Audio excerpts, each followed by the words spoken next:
Something different happened last fall. For the first time in a long time, I made a Pixel phone as one of my daily drivers, and it's a decision I don't regret after putting the Pixel 8 Pro through countless photo shootouts and comparisons against all the best phones around. Now that its successor is finally here, I have high expectations for the Pixel 9 Pro XL. That's because the Pixel 8 Pro stuck around for almost a year, even when newer Android phones like the OnePlus 12 and Galaxy S24 Ultra tried to tempt me away from it. Google's rearranging its Pixel lineup because instead of just one flagship model, we are getting two Pro models instead. Technically speaking, the Pixel 9 Pro XL is the direct successor to the Pixel 8 Pro because of their similar sized screens, whereas the Pixel 9 Pro has a much smaller display. I break down all the details about them in my Pixel 9 and Pixel 9 Pro versus Pixel 9 Pro XL comparison. Given the opportunity of the iPhone 15 Pro Max and Galaxy S24 Ultra, Google's arming the Pixel 9 Pro XL with bigger upgrades like newer cameras, more helpful AI features, and a stronger, more durable design. In my Pixel 9 Pro XL review, I will see if it's a worthy update that could convince people to choose it over rival phones. Frankly, I'm annoyed that we are getting back-to-back price hikes because the Pixel 8 Pro launched at $100 more than its predecessor last year with its $999 starting cost. And now with the Pixel 9 Pro XL, it's up by yet another $100 to a starting price of $1,099 in the US. This effectively ends one of the best parts about getting a Pixel phone, their discounted prices.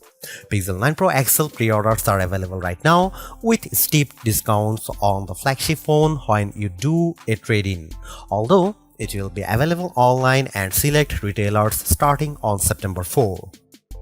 There's a total of 4 colors at launch: Obsidian, Porcelain, Hazel, and Rose Quartz. I do miss the Bay option for my Pixel 8 Pro, but I do like the Rose Quartz color of my Pixel 9 Pro XL review unit because of its lighter tone. I'm really annoyed that the base starting storage is still 128GB. First and foremost, I love the redesigned camera hump on the back of the phone because it's much more pronounced than ever before. The elongated pill-shaped protrusion in a departure from the edge-to-edge camera bar in past Pixels, but it's exactly what it needs to set it apart from other phone designs. Apart from the camera arrangement, the design of the Pixel 9 Pro XL makes it look eerily similar to the iPhone 14 Pro Max due to the polished metal rims that are now flat as opposed to contoured. I know others may like this change, but it doesn't feel as comfortable to hold as the rounded edges of the Pixel 8 Pro, so it's something I'm just going to need to get used to. Despite this, at least it's still sporting the same matte gloss surfaces as before to give them that always clean, smooth look. Google claims that the design is twice as durable as the Pixel 8 Pro with its IP68 construction, especially with Corning Gorilla Glass Victus 2 protecting its screen.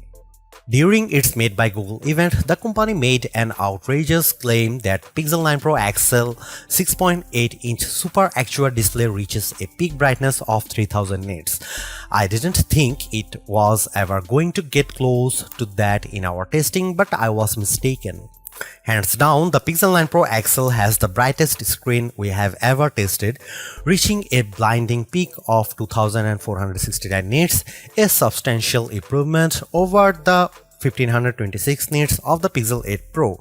And you know what? It shows outside when I play the same 4K HDR clip, with the Pixel 9 Pro XL being noticeably brighter than the Pixel 8 Pro. But it doesn't end there either, because this OLED panel looks marvelous with its rich color tones and wide viewing angles that barely show any distortion when I look at it from an angle. This record-breaking mark is hard to believe, more so when rival phones like Galaxy S24 Ultra tops out at 1326 nits. I'm starting to believe that phone makers are leaning on software more so than the hardware to propel their cameras, and the Pixel 9 Pro XL is proof of this. That's because its triple camera system consists of a 50 megapixel main camera, 48 megapixel ultra wide, and 48 megapixel telephoto with 5x optical zoom. Technically speaking, the main and telephoto cameras are identical to Pixel 8 Pro. However, the ultra wide benefits from a wider f1.7 aperture, which makes it more suitable for low light. While the rear cameras are similar for the most part, it's the selfie camera that gets the biggest upgrade. A pixel crunching 42 megapixel autofocusing front camera with a wider 103-degree field of view. I won't spill the beans on how it performs just yet, but it's undoubtedly a big upgrade if you intend on using it a lot. Meanwhile, the camera interface is just as intuitive and robust as ever before. Since it's a Pro model, shutterbugs like myself appreciate the Pro controls that let me dial in a few of the camera settings manually. The only new changes include the Add Me feature, which leans on AR guidance to let the photographer be included in the shot along with how panoramic photos are taken. Here are some camera samples of Google Pixel 9 Pro XL.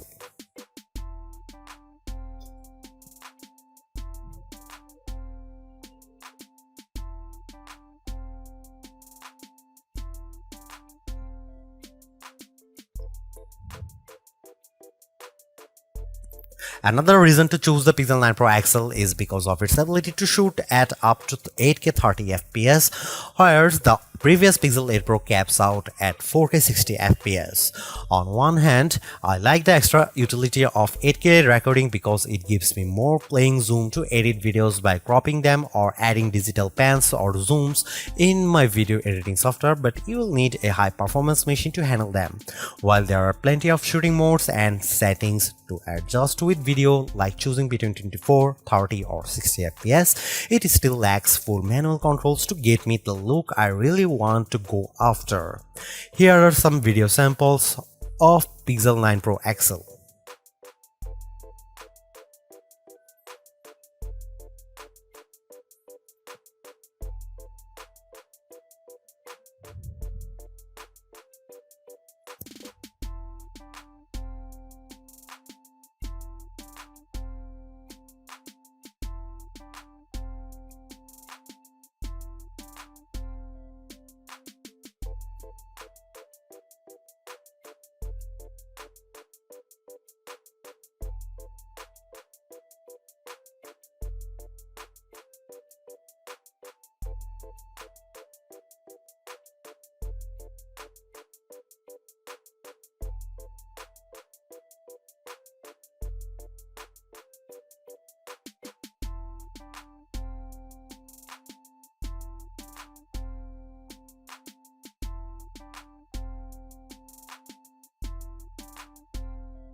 The biggest area of opportunity for the Pixel 9 Pro XL is without a doubt its processing performance, mainly because last year's Tensor G3 underperformed against rivals chips like Apple's A17 Pro and Qualcomm's Snapdragon 8 Gen 3. With the Tensor G4 calling the shots, it's an improvement over the Pixel 8 Pro with Geekbench single and multi-core scores averaging at 100, 929 and 4747 respectively. On paper, it beats Pixel 8 Pro's scores of 1699 and 3666, but it trails the performance benchmark results of the iPhone 15 Pro Max and Galaxy S24 Ultra. Despite this, I am happy to report that its performance is buttery smooth and responsive with all the normal functions I do on my phone. I am also pleased by how it manages to keep more apps in memory with its upgraded 16 GB of RAM, which means less refreshing if I am multitasking. Over on the graphics performance side of things, it's a minimal gain running 3D benchmarks Wildlife Unlimited test to see how its GPU handles. Its 55.63 FPS score in well in line to what I expect out of a flagship device, but it's barely an improvement over the Pixel 8 Pro's 52 FPS score. And compared to the Galaxy S24 Ultra and iPhone 15 Pro Max, the Pixel 9 Pro XL doesn't come close to matching their insane frame rates. But don't let GPU performance tests be the single determining factor, because I loaded up Age of Origins and Modern Comfort without any hitch to either of their performances, even when there's a lot of action happening. The Tensor G4 might not be the speediest piece of silicon on the market, but it's certainly bringing along improved power efficiency. That's because of Pixel 9 Pro XL has 5060 mAh battery, which is marginally better than the Pixel 8 Pro's 5050 mAh1. Given how the Pixel 8 Pro came up short at 10 hours and 3 minutes in our battery benchmark test, I'm impressed that Pixel 9 Pro XL beats it in stunning fashion, clocking at 14 hours and 37 minutes at its longest. This is the kind of leap I want to see in any successive device, so I am delighted that we finally have a Pixel with extraordinary battery life. It has taken years to get here, but it's lasted me easily through a day with little worry. In fact, it hovers around 15% battery life each night right before bedtime. Battery life is a key area people look at when buying a phone, so it's long overdue that a Pixel can finally keep up with the competition. On the flip side, the Pixel 9 Pro XL also gets a boost with faster 37W wire charging, which is slightly off from Pixel 8 Pro's 30W charging. This results in getting 63% charged when in 30 minutes of charging, while the Pixel 8 Pro got to 59%. However, wireless charging is still capped at 15W with the use of a second-gen Pixel stand and a slightly slower 12W speed with QI wireless charging. Clearly, there are improvements with the Pixel 9 Pro XL. Apart from its brighter display and longer battery life, everything else about the Pixel 9 Pro XL feels like its modest upgrade at best, which is made tougher due to its $100 price increase. While the new AI features are helpful, I was hoping for bigger improvements around its camera and processing performance.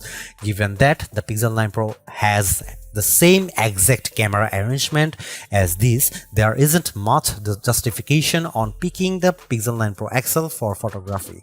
And compared to its direct rivals, the Galaxy S24 Ultra and iPhone 15 Pro Max, they definitely cost more but have better performance overall.